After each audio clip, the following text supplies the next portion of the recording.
দরবেশের কাছ থেকে শর্ত সাপেক্ষে পশুদের ভাষা বোঝার ইশারা, জ্ঞান পাওয়ার পর রাখালের জীবন স্বাভাবিকভাবে চলতে শুরু করল। কিন্তু কিছুদিন পর রাখাল দেখল তার ধূসর উটটি খুব মনমরা হয়ে বসে আছে। কালো উটটি তাকে জিজ্ঞেস করল, আজ তুমি এত চুপ কেন? ধূসর উটটিটি বলল, আজকাল আমাকে খুব বেশি বোঝা বইতে হয়। মালিক রোজ চাবুক মারে, আমি খুব বিরক্ত। কালো উটটি বলল, আমি কি তোমাকে একটি কৌশল বলতে পারি যাতে তুমি কিছুদিনের জন্য বিশ্রাম পাবে? ধূসর উট আগ্রহের সঙ্গে জিজ্ঞেস করল, হ্যাঁ বলো, কি কৌশল?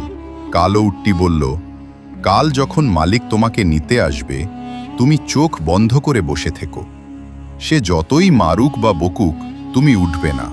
তখন সে ভাববে তুমি অসুস্থ হয়ে গেছো এবং কিছুদিনের জন্য বিশ্রাম পেয়ে যাবে। পাশেই দাঁড়িয়ে রাখাল তাদের সব কথা শুনছিল। পরের দিন রাখাল যখন ধূসর উটটিকে নিতে এলো তখন উটটি ঠিক কালো উটের কথা মতো কাজ করল। রাখাল হেসে বলল, ঠিক আছে, ধূসর উটটি সুস্থ না হওয়া পর্যন্ত আমি কালো উটকে বোঝা বহনের কাজে লাগাবো।